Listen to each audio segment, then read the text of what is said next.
Next part, relation as set, relation as set of ordered pairs. ये चीज आप starting से सुनते आए और आज जो है ये लास्ट पार्ट चल रहा है, उसमें भी आप यही सुन रहे हैं कि रिलेशन जो है एक टाइप का सेट होता है। किस चीज का सेट होता है? ऑर्डर्ड पेयर्स का। तो इस पर्टिकुलर टॉपिक में हम पढ़ेंगे क्या, ठीक है? इस पर्टिकुलर टॉपिक में हम लोग ये पढ़ेंगे all set operations, all set operations. जैसे कौन कौन? Union, intersection, difference and complement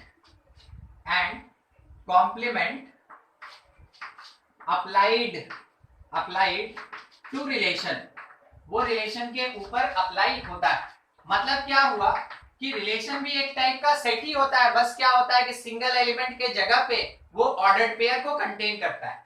तो सेट ऑपरेशन का जो जो पार्ट होता है, कौन कौन सा पार्ट? यूनियन है, इंटरसेक्शन है, डिफरेंस निकालना है और कॉम्प्लीमेंट है।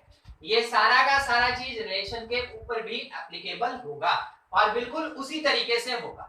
तो सबसे पहला इसी में से हम लोग देखते हैं union of relation, union of relations. मान लीजिए जैसे आपके पास ये गिवन है, ठीक है, ध्यान रखिएगा, ये आपके पास गिवन है कि R1 एक रिलेशन है जिसके अंदर एलिमेंट है 2 - 1 3 5 1 2, ऐसा कुछ।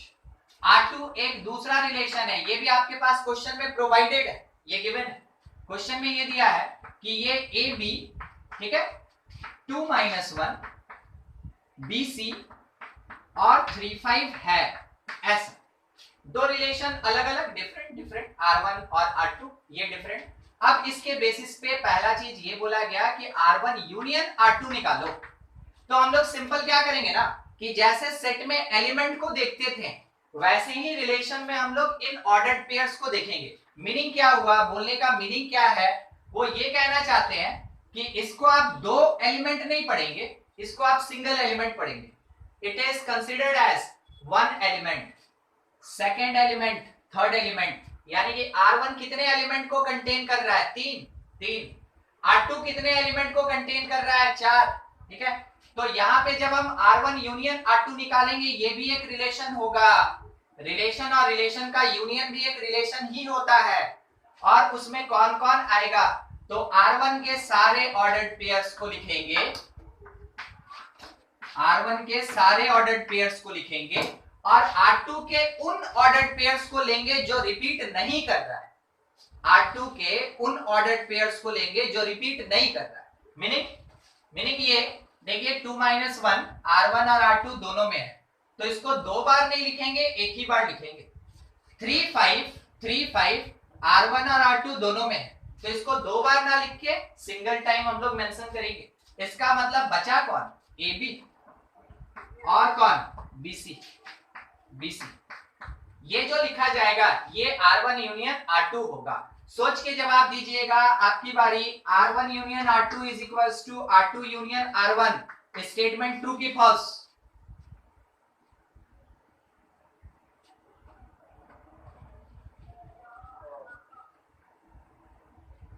नहीं पता? अच्छा, ट्रू है। देखिए सेट में ये पढ़े थे ना, ये हम आपको प्रूफ करके दिखाए थे, सेट लॉ में ये प्रूफ करके दिखाए थे। A यूनियन B जो होता है B यूनियन A के बराबर। अरे भाई अभी तो वही बात बोल रहे हैं ना हम कि जो रिलेशन होता है वो किसकी तरह बिहेव करता है? वो सेट की तरह बिहेव करता है। जो रिलेशन होता है वो सेट की तरह बिहेव करता है। तो सेट में अगर कॉम्यूटेटिव लॉ लगता है तो रिलेशन में भी कॉम्यूटेटिव लॉ लगेगा यूनियन के लिए। यानी ये स्टेटमेंट ट्रू है। बिल्कुल सेट में जो भी ऑपरेशन और लॉज एप्लीकेबल है वो सारा लॉ और सारा ऑपरेशन रिलेशन में भी एप्लीकेबल है, ये मान के चलिएगा। अभी जो ये लाइन लिखे ना, ये बस यही बता रहा है सेट में जो काम किए रिलेशन में वो काम आराम से कर सकते हैं। सेट जिन किसी भी लॉज को ओबे करता था, रिलेशन भी उन लॉज को जरूर ओबे करेगा। आपको बस इसी चीज को कंसिडर करके चलना है कि रिलेशन सेट की तरह ही बिहेव करेगा। दिमाग में बिठा के रखिए, तो ये स्टेटमेंट ट्रू। दूसरा, intersection, intersection of relation, intersection of relation, ये ऐसा कुछ। तो इंटरसेक्शन का मीनिंग ही क्या होता है? Common part. मान लीजिए इन्हीं R1 R2 के बेसिस पे अगर बोला R1 इंटरसेक्शन R2 निकाल लें, आंसर बोलिए। इसी के बेसिस पे आंसर बोलिए। 2 - 1, ठीक है, 3 और 3,5 एकदम से।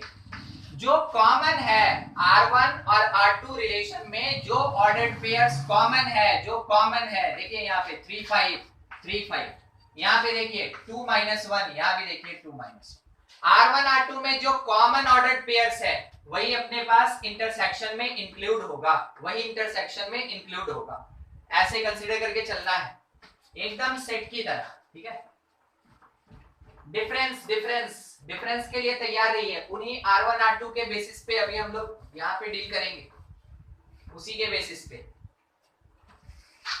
मान लीजिए अगर सी में डिफरेंस, डिफरेंस ऑफ रिलेशन निकालते हैं, डिफरेंस ऑफ रिलेशन, तो फर्स्ट इसमें डिफरेंस चाहिए हमको R1 minus R2, R1 minus R2। तो क्या हो सकता है? बस एक ही, एकदम ठीक। देखिए जब कभी भी हम लोग डिफरेंस निकालते हैं ना, तो जो कॉमन पार्ट होता है उसको छोड़ देते हैं। तो सर किस में से उसको हटा देंगे?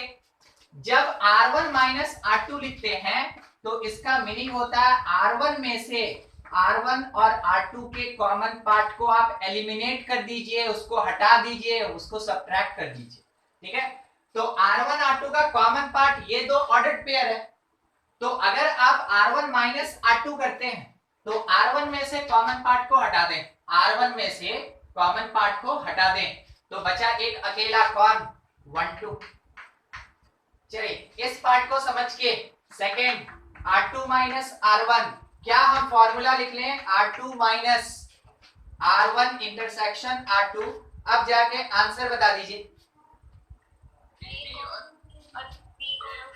एकदम ठीक, AB और BC दो ऑर्डर्ड पेयर आएगा, एक आएगा AB और दूसरा ऑर्डर्ड पेयर आएगा BC। ये मिल गया हम लोग को।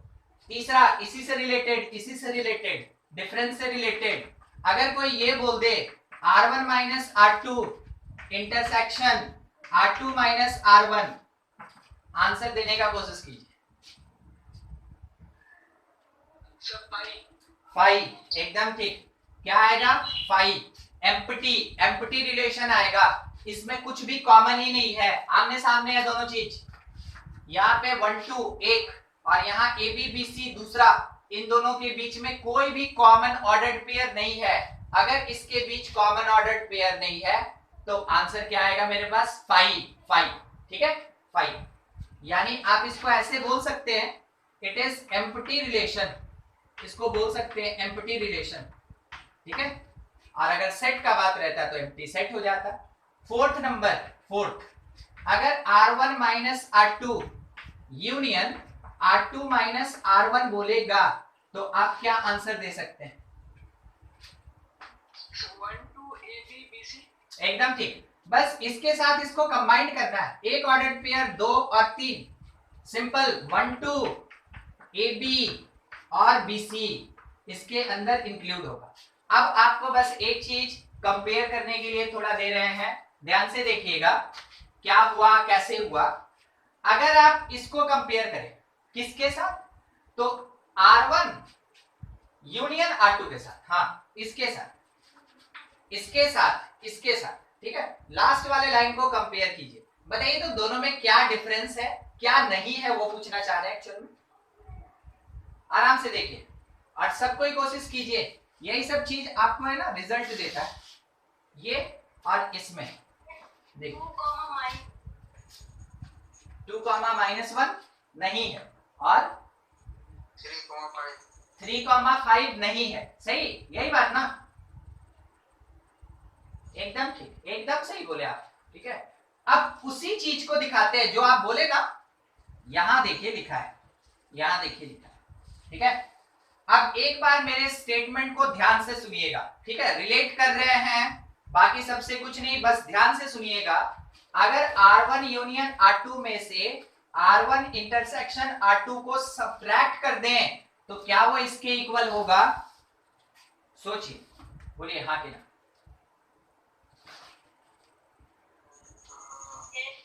फिर से एक बार रिपीट करते हैं जिसको दिक्कत हुआ। अगर यूनियन में से इंटरसेक्शन को सब्ट्रैक्ट करें, यूनियन में से इंटरसेक्शन को सब्ट्रैक्ट करें तो क्या ये इसके बराबर आएगा? ठीक है, तो ऐसे लिखा जा सकता है कि this part is equals to this part is equals to R1 union R2 minus R1 intersection R2। देखिए एक और रिलेशन मिल गया, क्वेश्चन से ही हमको ये रिलेशन मिल गया। अब ये रिलेशन है क्या हमको समझ में नहीं आया। देखिए माइनस वर्ड को सुनिएगा ध्यान से, माइनस डिस्ट्रीब्यूटेड ओवर यूनियन, और यहां के बात को सुनिए, यूनियन डिस्ट्रीब्यूटेड ओवर, सॉरी यहां तो डिस्ट्रीब्यूट ही नहीं हो रहा है तो फिर क्या हो रहा है? ऐसा तो स्टेटमेंट बना ही नहीं, तब फिर क्या करें? देखिए कितना अच्छा बात अभी पता चलेगा। यूनियन का नेगेटिव इंटरसेक्शन होता है, यूनियन का नेगेटिव इंटरसेक्शन होता है। क्या आप इस बात को देख पा रहे हैं? एक बार ध्यान से देखिए, या तो यूनियन का नेगेटिव इंटरसेक्शन या नेगेटिव का यूनियन इंटरसेक्शन होता है, ठीक है। तो इसका मतलब क्या? इसका मतलब एक और इंटरसेक्शन का नेगेटिव यूनियन होगा या नेगेटिव का इंटरसेक्शन यूनियन होगा। देखिए इस वाले रिलेशन से हम लोग को यही बात पता चला, ठीक है। तो मेरे पास कभी कभार ऐसा क्वेश्चन मिल सकता है कि this part is equals to इतना प्रूफ करके दिखाओ, तो हमको समझ में आना चाहिए यूनियन का नेगेटिव है तो इंटरसेक्शन होगा, ऑब्वियस सी बात है, प्रूफ होगा। कैसे करेंगे? R1 R2 खुद से अज्यूम कर लेंगे और LHS RHS इक्वल करके दिखा देंगे, ठीक है। ये रिलेशन इसको लिखेंगे हम लोग एक बार, पहले आप इतना नोट कर ले, उसके बाद इसका लिस्टिंग करवा देते हैं। ये सब जो चीज बताया जाता है ना कंक्लूजन, ये हमेशा ऑब्जेक्टिव में काम आता है, मगर ये जो पूरा प्रोसेस आपके सामने है ये सब्जेक्टिव में काम आएगा। यानी कि स्कूल लेवल का जो क्वेश्चन होगा, आपका बोर्ड लेवल का जो क्वेश्चन होगा, उसमें यही प्रोसेस काम ही देगा, एकदम आपको ऐसे ही बनाना है। मगर जब ऑब्जेक्टिव रहे तो आपको समझना है कि हाँ वाकई में हो सकता है कि नहीं। तो ऑब्जेक्टिव में इसका यूज कैसे होगा? आपसे बोला कि this part is equals to this, ऐसा बोला, और this statement is true, this statement is true. अब आपको बताना है वाकई में ट्रू है कि फॉल्स। स्टेटमेंट टाइप क्वेश्चन आता है, उसमें पूछता है ट्रू कि फॉल्स। तो वैसे केस में जब आपको पता चलेगा कि यूनियन का नेगेटिव इंटरसेक्शन होता है, सही है, या नेगेटिव इंटरसेक्शन यूनियन होता है, अगर आपको पता रहेगा तो आप यही बोल देंगे ना कि हाँ स्टेटमेंट ट्रू है, तो फिर आपको इतना लंबा सॉल्व नहीं करना पड़ेगा। और अगर आपको ये बात नहीं पता रहेगा या नहीं याद रहेगा तो देख लीजिए, आपको इसका लेंथीनेस आपको दिख रहा है बोर्ड पे, बना तो लेंगे मगर सोचिए हर एक क्वेश्चन का एवरेज होता है लगभग 2 मिनट। एक क्वेश्चन का एवरेज लगभग 2 मिनट होता है। आप अगर ये 2 मिनट में क्वेश्चन नहीं बनाए कोई, तो ऑब्वियस सी बात है दूसरे क्वेश्चन का टाइम चला गया इसके अंदर। कोई क्वेश्चन अगर आप 5 सेकंड में बना लिए तो इसका जो बच गया आपके पास 1 मिनट और 55 सेकंड, वो चीज आपके दूसरे क्वेश्चन में लग गया। क्वेश्चन तो लेंथी आता ही है, क्वेश्चन लेंथी हमेशा रहता है, कुछ क्वेश्चन लेंथी रहता है जिसको आप शॉर्टकट में नहीं बना सकते, तो उसको टाइम देना होगा। तो मान लीजिए उसको भी सोचिएगा 2 मिनट में बना दे, पॉसिबल ही नहीं है, होता ही नहीं, तो फिर कहां से टाइम लेके आए? इन्हीं सब क्वेश्चंस में से टाइम बचता है तो उसको दूसरे क्वेश्चन को दिया जाता है, ठीक है। ये सब चीज कहलाता है टाइम मैनेजमेंट। धीरे धीरे आपको एक्यूरेसी के साथ टाइम मैनेजमेंट भी सीखना है, ठीक है। नोट करेंगे इसको पहले, फिर आगे बढ़ा जाए। तो फॉर सेट और रिलेशन दोनों के लिए ये एप्लीकेबल है, सेट और रिलेशन दोनों के लिए ये एप्लीकेबल। क्या एप्लीकेबल है? First point, if negative, negative मतलब वो माइनस साइन डिफरेंस वाला, if negative applied to union, ठीक है, यू मतलब यहाँ पे क्या, union. If negative applied to union it changes to intersection. It changes to intersection.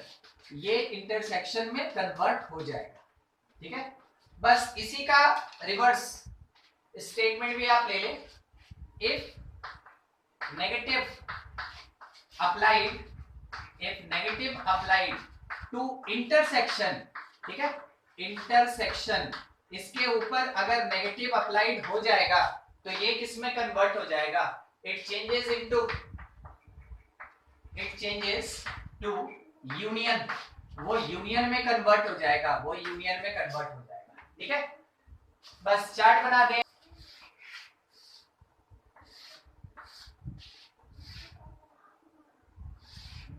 इतने में. ठीक है, negative union changes to intersection. Negative intersection changes to union applied to negative.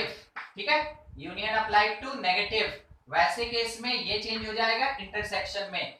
Intersection applied to negative वो change हो जाएगा किसमें, union में. इसका क्या मीनिंग हुआ, इसका मीनिंग ये है कि अगर लिखा है फर्स्ट वाले का, ठीक ना, फर्स्ट वाले का एक नंबर पे इसको लिखते हैं, एक नंबर एक. अगर ये बात बोला इसका मतलब है R1 minus R2 union R3. तो इस चीज को हम लोग क्या कर सकते हैं कि R1 माइनस R3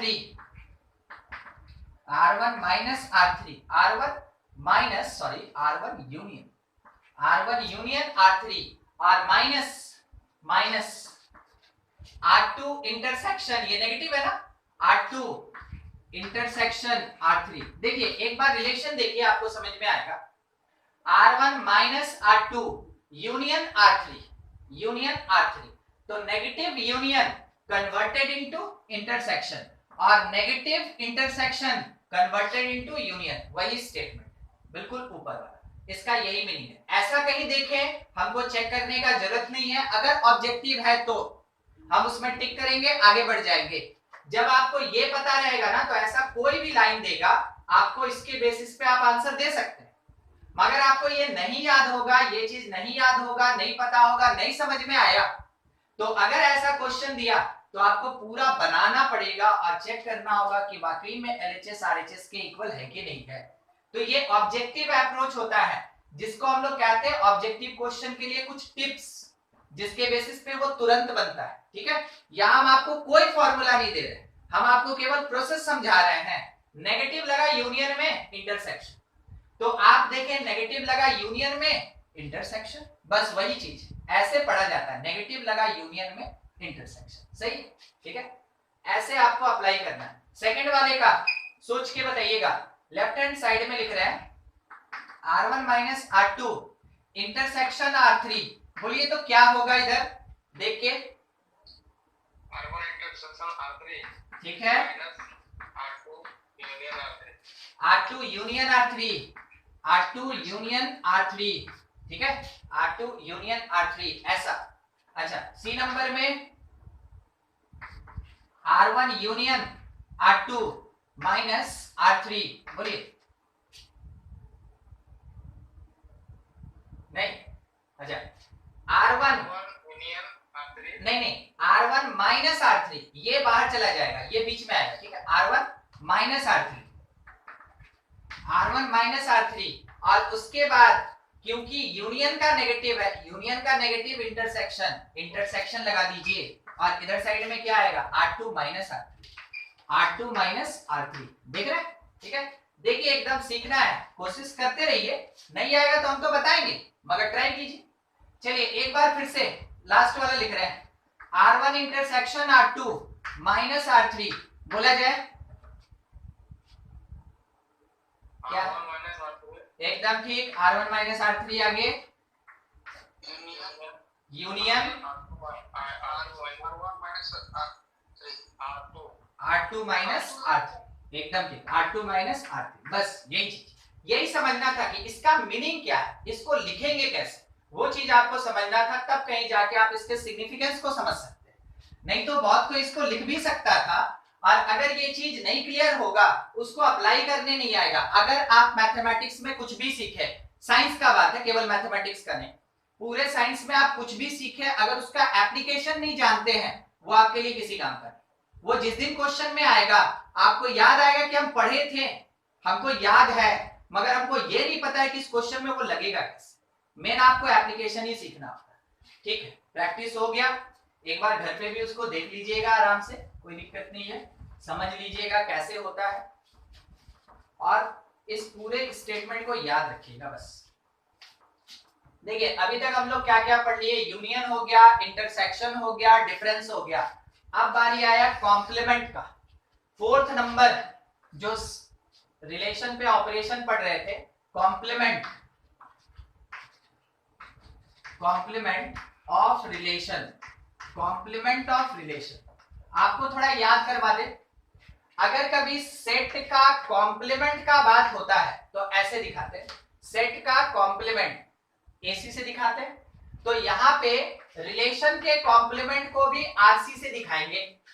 रिलेशन का कॉम्प्लीमेंट भी बिल्कुल सेट के जैसा ही लिखा जाएगा। ठीक है, या तो आरसी या फिर आर डैश या फिर आर के ऊपर ऐसे बार देंगे।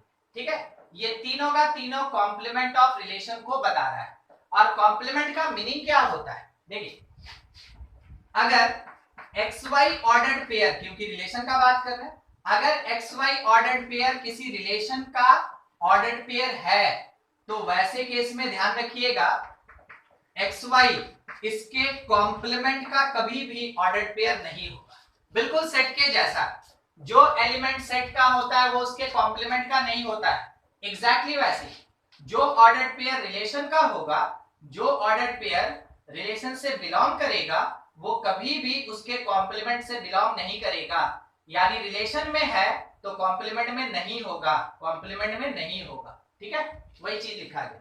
अच्छा, जब हम लोग सेट में पढ़े थे, सेट में कॉम्प्लीमेंट निकालना, तो यूनिवर्सल में से माइनस करते थे हम लोग सेट को, यही चीज सेट में पढ़े थे, सेट का कॉम्प्लीमेंट। अगर रिलेशन में आर कॉम्प्लीमेंट निकालना है तो क्या करें, यूनिवर्सल रिलेशन कौन होता है, कार्टेशियन प्रोडक्ट। आपको बताया गया था Cartesian product is universal relation. तो जब कभी भी किसी रिलेशन का कॉम्प्लीमेंट निकालना हो तो कार्टेशियन प्रोडक्ट में से उस रिलेशन को सब्ट्रैक्ट कीजिए, सेट के कार्टेशियन प्रोडक्ट में से उस रिलेशन को सब्ट्रैक्ट कीजिए।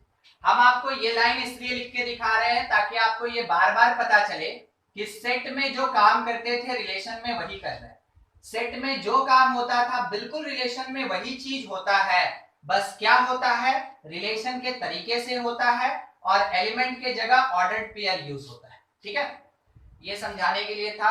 अब रिलेशन से रिलेटेड पार्ट हम थोड़ा यहाँ लिस्टिंग कर दें। देखिए जब कभी भी कॉम्प्लीमेंट ऑफ सेट होगा, रिलेशन होगा, उसको रिप्रेजेंट कैसे करेंगे, तो it is represented by R C और आर डैश और आर का बार। ठीक है, रिलेशन का complement R C R dash या आर बार से रिप्रेजेंट करते हैं। ये हो गया दूसरा पॉइंट ये था कि अगर आर कॉम्प्लीमेंट निकालना है तो कार्टेशियन प्रोडक्ट में से सब्ट्रैक्ट करेंगे रिलेशन को, जो रिलेशन दिया है उसको सब्ट्रैक्ट करेंगे। ठीक है, तीसरा पॉइंट अगर कभी X Y ordered pair relation R से बिलोंग करे, then X Y does not belongs to R complement. इसका मतलब क्या हुआ, इसका मतलब ये हुआ कि अगर कभी भी A B ordered pair R complement में है तो वैसे केस में ये ए बी ऑर्डर्ड पेयर उस रिलेशन से बिलोंग नहीं करेगा। सही है, उल्टा लिख दिया बस। ठीक है, ये कहा जा सकता है। ये इतना चीज रिलेटेड है किससे, आर कॉम्प्लीमेंट से। जब कैलकुलेशन करने का बात होगा ये काम देगा। तो सर कार्टेशियन प्रोडक्ट किसका, जिस सेट पे रिलेशन डिफाइन होता है उसका कार्टेशियन प्रोडक्ट। जैसे मान लीजिए एग्जांपल के लिए क्वेश्चन ले लें कि if relation R is equals to 1 3 1 5 2 3, ठीक है, इतना डिफाइंड ऑन सेट A, और A का एलिमेंट हम लोग को दिया हुआ है 1 2, सेट B और इसका एलिमेंट दिया है मेरे पास 3 5 ऐसा, ठीक है। तो बोला गया फाइंड R कॉम्प्लीमेंट बताओ कितना होगा, R कॉम्प्लीमेंट बताओ कितना होगा। तो हम लोग क्या करेंगे, पहला चीज कार्टेशियन प्रोडक्ट निकालेंगे, किसका, उन दो सेट का जिसके ऊपर रिलेशन डिफाइन है। तो कैसे पता करें A क्रॉस B की B क्रॉस C, देखिए इसका तरीका है, रिलेशन में फर्स्ट पोजीशन के एलिमेंट्स को देखिए, 1 और 2 दिखा, ये कौन से सेट का है, A का है कि B का है, A का। इसका मतलब है कि जिसका एलिमेंट फर्स्ट पोजीशन वो सेट पहले आएगा, तो कार्टेशियन प्रोडक्ट बोल के हम किसको लेके चलेंगे, A क्रॉस B को लेके चलेंगे। इसका मतलब है कि जो R कॉम्प्लीमेंट निकालना है उसके लिए A क्रॉस B में से हमको सब्ट्रैक्ट करना है रिलेशन R को। आपका काम है यहां फाइंड करके हमको आंसर दीजिए कि क्या आ रहा है। R मेरे क्वेश्चन में है, A और B यहां क्वेश्चन में मेंशन है, कार्टेशियन निकालिए, उसमें से R को सब्ट्रैक्ट करके फाइनल आंसर दीजिए क्या हो रहा है। इसको नोट कर लें पूरा और उसको बना के दे दीजिए। अच्छा, आंसर भी आ गया, आंसर क्या आया,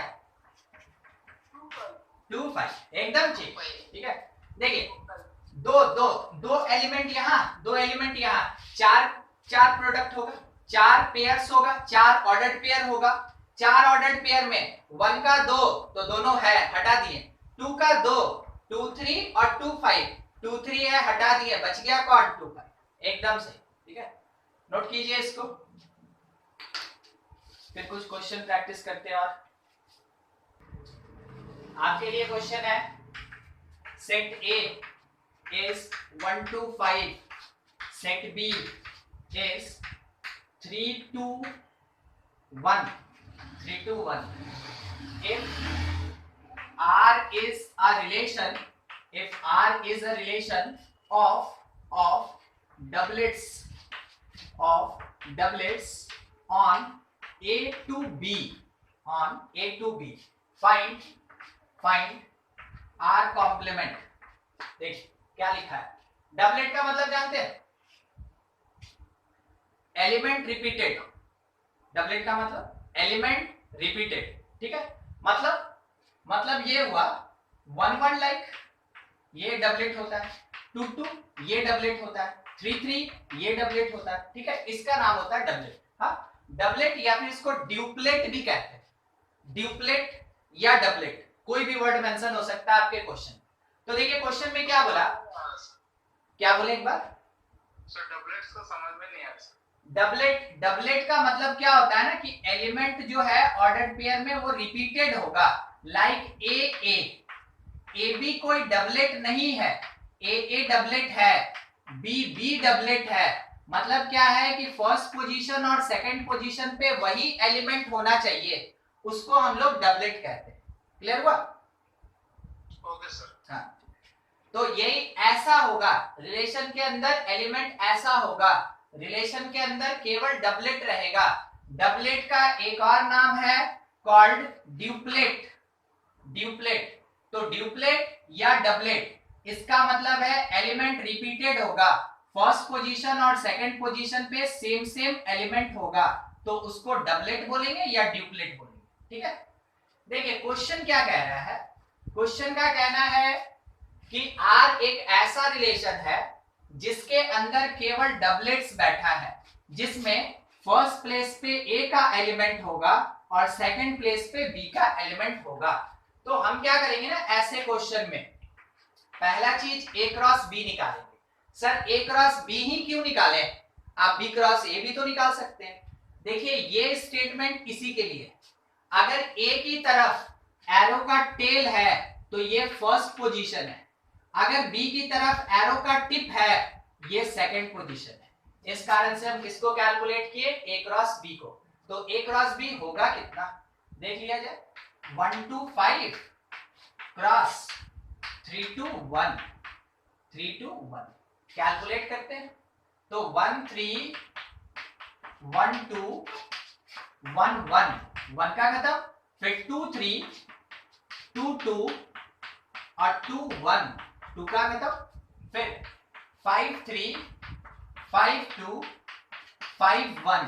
अब इसमें से फिल्टर करके हमको डबलेट्स दे दीजिए, तो कोई भी इसमें से डबलेट्स, ठीक है, एकदम सही। 1 1 होगा, 2 2 होगा, क्या इसके अलावा भी कुछ होगा, नहीं नहीं। तो रिलेशन आर क्या बोला, R is the relation of doublet, यानी आर के अंदर केवल ये दोनों होगा। स्टेटमेंट का मीनिंग हमेशा समझिए वो क्या कहता है, 1 1 और 2 2 बन के तैयार हो गया आर। आर मिल गया, कार्टेशियन प्रोडक्ट है, हम लोग सीखे हैं कि आर कॉम्प्लीमेंट कैसे निकालना है। तो आर कॉम्प्लीमेंट मतलब कि कार्टेशियन प्रोडक्ट में से आर को हटा दीजिए, सब्ट्रैक्ट कर दीजिए। इसका मीनिंग 1 1 2 2 छोड़ के जो भी आएगा, जो बचेगा सब आंसर होगा। 1 3 1 2 2 3 2 1, फिर 5 का सारा 5 3 5 2 और 5 1, ये अपना आंसर होगा। देख लीजिए, किसी को कहीं भी किसी स्टेप में, 3 स्टेप है, ए क्रॉस बी निकालना, आर निकालना, आर कॉम्प्लीमेंट निकालना, 3 स्टेप में कहीं पे कोई भी डाउट है जरूर पूछिए। देखिए क्वेश्चन, अगर नहीं है तो कोई बात नहीं, ठीक है। R1 R1 R1 is the subset of R2 such that R1 defined on set A element है 1 2 3 1 2 3, ठीक है। R2 defined on set 1 2 3 4 1 2 3 4। तो उससे आपसे पूछा गया चेक करना है, केवल check whether R1 complement is the subset of R2 complement or not। आपको ये चेक करना है, अब आप इसको चाहे लेंथी बनाइए या शॉर्टकट में चेक करके दीजिए, हमको बस ये बताना है, हमको बस इतना चाहिए आंसर कि ये जो स्टेटमेंट लिखा आइदर इट इज ट्रू और इट इज फॉल्स, बस वही चीज ना चेक करने बोला, चेक करो ऐसा हो रहा है कि नहीं हो रहा है, ठीक है।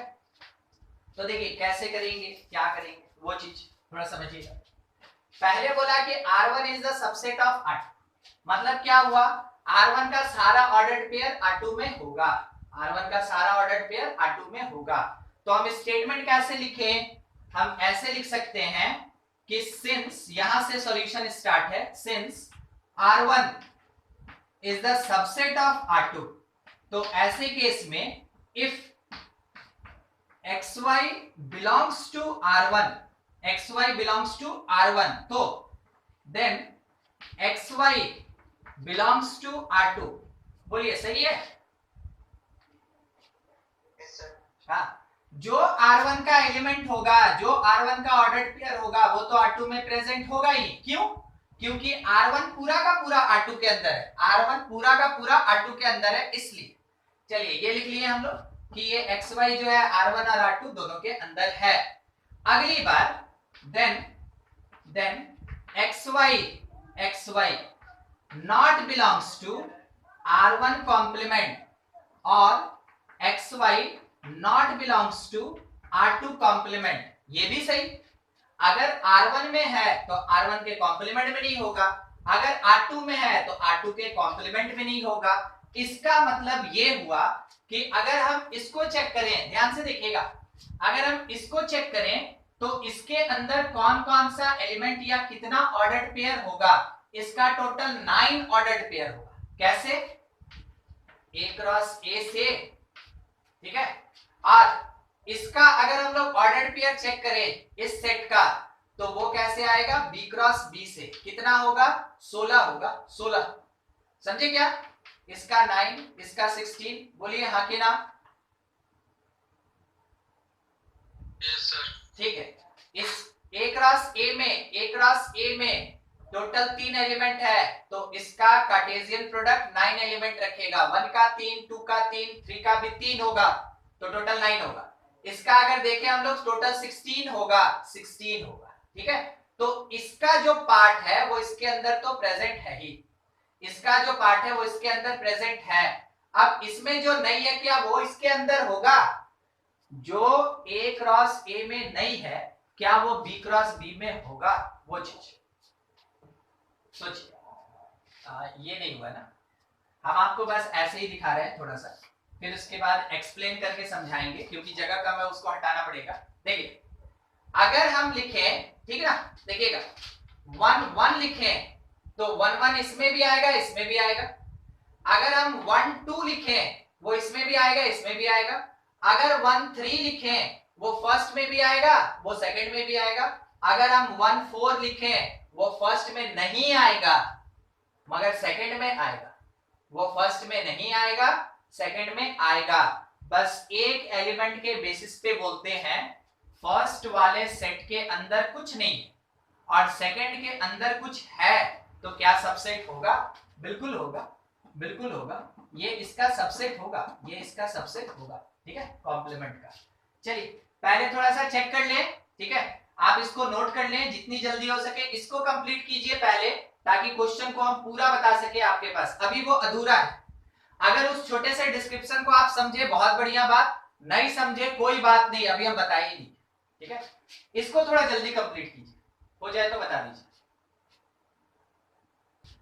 देखिए अब फाइंड कर रहे हैं, बस ये चीज जब आप समझे ना, तो देखिए यहां हम आपको डिस्क्राइब करके दे रहे हैं, उसके बाद हम इतने के बेसिस पे आप आंसर कैसे करेंगे वो भी समझाएंगे, शॉर्टकट भी बताएंगे और पूरा डिस्क्राइब करेंगे ताकि आप उसको समझे। पहला चीज R1 मान लीजिए ये A क्रॉस A के बराबर है। क्यों सर, छोटा भी तो हो सकता है? हाँ बिल्कुल हो सकता है, क्यों नहीं हो सकता है, मगर इसके बराबर भी तो हो सकता है। तो R1 that is equals to, आप लेके चले, ध्यान दीजिएगा किसका बात कर रहे हैं, A सेट क्रॉस A। तो R1 that is equals to, आप ये समझें कि 1 2 3 का कार्टेशियन 1 2 3 के साथ निकाल रहे हैं। ठीक है, तो क्या क्या आएगा, 1 1 आएगा, 1 2 आएगा, 1 3 आएगा, फिर 2 1 2 2 2 3, उसके बाद 3 1 3 2 और 3 3, ये आएगा इसके अंदर। ठीक है, खत्म, ये मेरा R1 हो।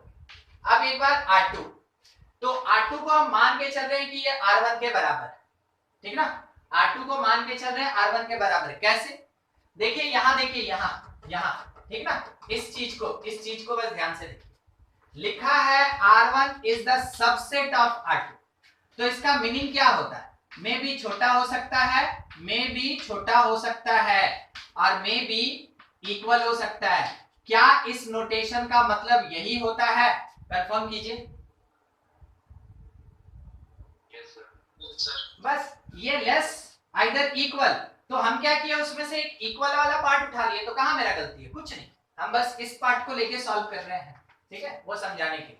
मान लिए R2 R1 के इक्वल है, तो R1 तो यहां लिखा है वही R2 होगा। अब सवाल उठा कि A क्रॉस A कितना, तो that is equals to R1। तो जब R1 का कॉम्प्लीमेंट निकालेंगे तो क्या करेंगे, उस समय A क्रॉस A में से R1 को सब्ट्रैक्ट करेंगे। A क्रॉस A मेरे R1 के बराबर है, देखिए स्टार्टिंग लाइन लिखा है, A क्रॉस A मेरे R1 के बराबर है, तो R1 माइनस R1, सेट में कभी जीरो नहीं लिखते हैं, सेट और रिलेशन में कभी जीरो नहीं लिखते हैं, तो क्या लिखते हैं, 5। तो R1 कॉम्प्लीमेंट कैसा हुआ, 5। ठीक है, रखिए इसको। अगला देखिए, जब R2 कॉम्प्लीमेंट निकालेंगे, इसका मतलब है कि B क्रॉस B में से R2 को सब्ट्रैक्ट करेंगे। B क्रॉस B होगा कितना, तो आपके पास सेट B है 1 2 3 4 का, उसका उसी के साथ कार्टेशियन प्रोडक्ट डायरेक्ट लिखते हैं, 1 1 1 2 1 3 1 4, फिर 2 का 2 2 2 3 2 1 छूट गया था मेरा, लिख दिए हम 2 4, फिर उसके बाद 3 का 3-1, 3-2, 3-3 और 3-4। अगला अगला जो है यहाँ पे 4-1, 4-2, 4-3 और एक 4-4, टोटल 16 बोले थे, 16 हो गया। अब इसमें से कहां आपको ध्यान देना है, यहां से स्टार्ट कीजिए और यहां पे खत्म कीजिएगा। यहां से स्टार्ट कीजिए और यहां पे खत्म कीजिएगा। किसको किसको छोड़ दीजिए, इसको छोड़ दीजिए और इसको छोड़ दीजिए। देखिए तो क्या है, 1-1, 1-2, 1-3, 2-2-1, 2-2, 2-3, 3-1, 3-2, 3-3। ये क्या है, एक बार यहां ध्यान दीजिए, आपको पता चल जाएगा क्या है। देखा? तो अगर हम इसको लिखना चाहें, कौन सा part, b cross b minus r2 minus r2, और r2 का मतलब हम किसको मान के चले थे, r1 माइनस r1। अब इसका आंसर क्या आएगा, देखिए यहां पे लिख रहे हैं, इसका आंसर क्या आएगा, that part is equals to, इसका आंसर यहां है, क्या आएगा, ये कॉमन पार्ट हटता जाएगा और जो अनकॉमन है वो बचेगा, यानी 1-4-2-4, 1-4-2-4, 3-4, 3-4 और इसके साथ में 4-1, 4-2, 4-3, 4। ये लेंदी होता ही है, ठीक है, ये थोड़ा सा थ्योरेटिकल होता ही है, इतना। अब ये वैल्यू किसका मिला, R2 कॉम्प्लीमेंट का वैल्यू मिला। ये वैल्यू हमको किसका मिला, ये R2 कॉम्प्लीमेंट का मिला। अब आपके पास आमने सामने ध्यान से देखिए, R1 कॉम्प्लीमेंट 5 है और R2 कॉम्प्लीमेंट इतना सारा एलिमेंट कंटेन कर रहा है, क्या ये पूरा का पूरा इसके अंदर प्रेजेंट है, हाँ कि ना? Yes sir. बिल्कुल बिल्कुल।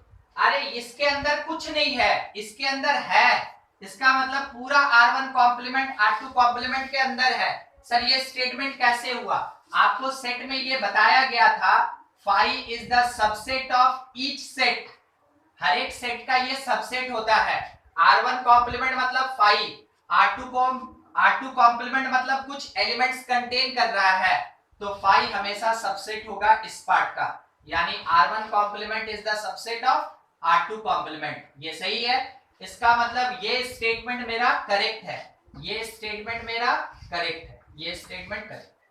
ये हो गया डिस्क्रिप्टिव टाइप, जो आपके समझने के लिए था, देखने के लिए था। अब शॉर्टकट में क्या करेंगे, तो ध्यान से, अगर कभी कोई एक छोटा सा रिलेशन है जो बड़े वाले रिलेशन का सबसेट है, छोटा रिलेशन बड़े वाले रिलेशन का सबसेट है, तो कॉम्प्लीमेंट भी उसका सबसेट होगा। xy अगर r1 और r2 दोनों से बिलोंग कर रहा है और xy उसके कॉम्प्लीमेंट से बिलोंग नहीं कर रहा है, इसका मतलब है कि r1 complement is the subset of r2 complement. क्या स्टेटमेंट बोले, एक लाइन में खत्म करते हैं। अगर कोई रिलेशन दूसरे रिलेशन का सबसेट है तो उसका जो कॉम्प्लीमेंट है वो भी दूसरे के कॉम्प्लीमेंट का सबसेट होगा। अगर ये है तो ये भी होगा। बस एक छोटा सा चीज है, समझ लीजिए, याद कर लीजिए, क्वेश्चन उसी पे बनेगा। आप चाहें तो अपने समझने के लिए इसको यूज कर सकते हैं, नोट कर सकते हैं, नहीं तो बस मेरा काम यही खत्म हो गया था। ठीक है, इतना ही चीज बताना था हम लोग को, नोट कर लीजिएगा। कोई पार्ट जो नहीं समझ में आया तो पूछ लेंगे।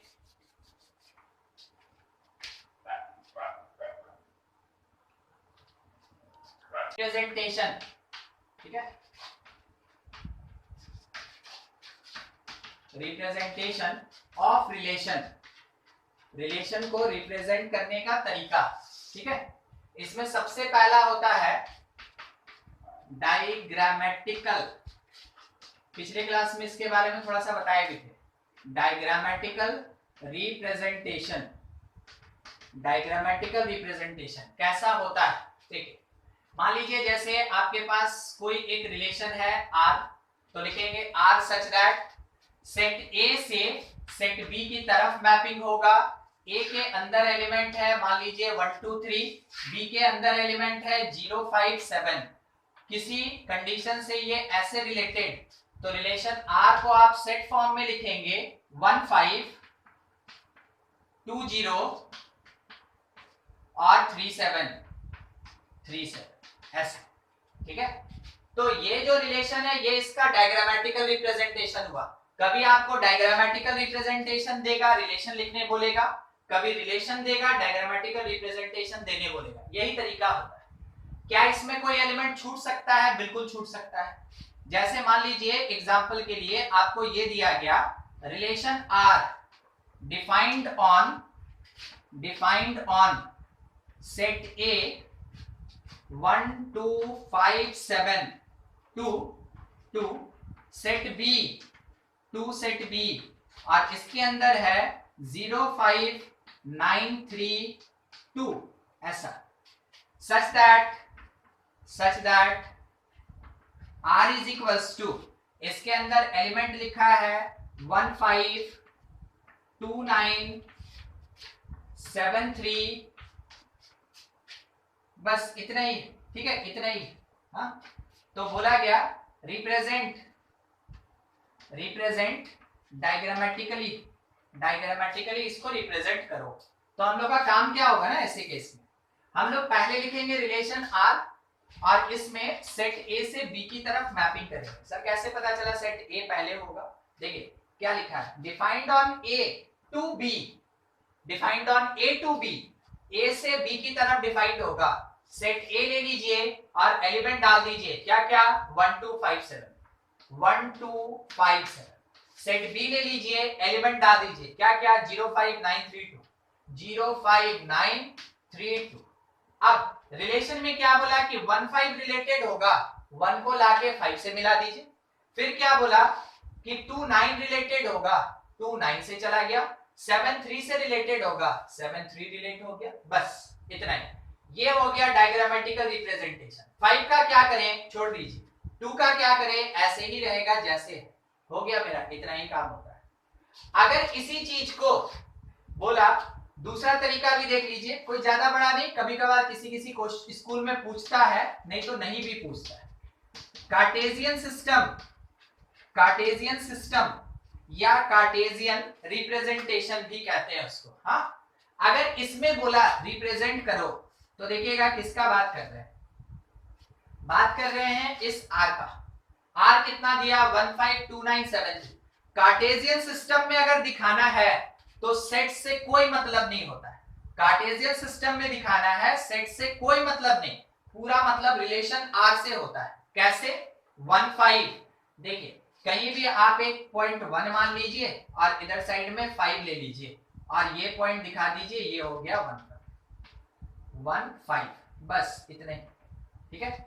फिर उसके बाद 2 9, तो यहाँ पे कहीं आप 2 लिख लें, और इधर 5 था, ये इससे ऊपर 9 जाएगा, इससे ऊपर 9 जाएगा, यहां से लाके इसको मिला दीजिए, हो गया, ठीक है। 2 9 बहुत छोटा सा चीज है, ऑलरेडी आप सीखे हुए हैं कि पॉइंट को कैसे रिप्रेजेंट करते हैं। 7 3, एक्स पे कहीं 7 ले लीजिए, आपको ग्राफ पेपर नहीं मिलेगा, आपको अपने अंदाज से सब काम करना है, ठीक है। ये यहां जाएगा, ये हो गया मेरे पास कितना, 7। ये हुआ कार्टेशियन सिस्टम में रिप्रेजेंटेशन, और ये हुआ डायग्रामेटिकल रिप्रेजेंटेशन। रिलेशन में अगर कभी ये क्वेश्चन पूछा कि रिप्रेजेंट डायग्रामेटिकली, तो इसका मतलब है ऐसे बबल बना के दिखाना है। Represent in Cartesian system means आपको पॉइंट्स ऐसे रिप्रेजेंट करके दिखाना है, ठीक है। बस यही चीज होता है किसी भी एक रिलेशन के रिप्रेजेंटेशन का तरीका। ये क्वेश्चन लगभग ना के बराबर, मगर क्या बोले, किसी स्कूल में भी पूछता है, केवल स्कूल में केवल कभी कभार पूछा जाता है, तो आपको बता दिया गया, छोड़े नहीं हम। तो पूरा का पूरा मेरा जो रिलेशन था वो कंप्लीट, ठीक है, रिलेशन पूरा का पूरा कंप्लीट हो गया। एक टर्म है इनवर्स ऑफ रिलेशन और कॉम्पोजिशन ऑफ रिलेशन, वो आपको क्वेश्चन लगभग ना के बराबर मिलेगा, मगर हम आपको ये बताएंगे, ये चीज बताएंगे हम आपको फंक्शन में, क्योंकि फंक्शन में इसका बहुत ज्यादा एप्लीकेशन होता है। तो फंक्शन के टाइम में कॉम्पोजिशन, वर्ड क्या है, कॉम्पोजिशन और इनवर्स, कॉम्पोजिशन और इनवर्स, ये चीज फंक्शन में पढ़ते हैं हम लोग, रिलेशन में नहीं पढ़ते हैं। तो अगर कभी इसका क्वेश्चन मिला, आप उसको स्किप कर दें, छोड़ दीजिएगा। फंक्शन अगला ही चैप्टर है, हम लोग पढ़ेंगे, क्योंकि उसमें बहुत ज्यादा इसका डिस्क्रिप्शन होता है, तो उसी टाइम में हम आपको रिलेशन के बारे में भी बताते हैं, ठीक है। अगले क्लास से फंक्शन स्टार्ट करेंगे, आप इसको नोट कर लीजिए। आज यही खत्म करते हैं। आपके पास डीपीपी है, आपके पास बुक है, आप उसमें से क्वेश्चन बनाइए, जो डाउट होता है नेक्स्ट क्लास में डील किया जाएगा। ठीक है, थैंक यू।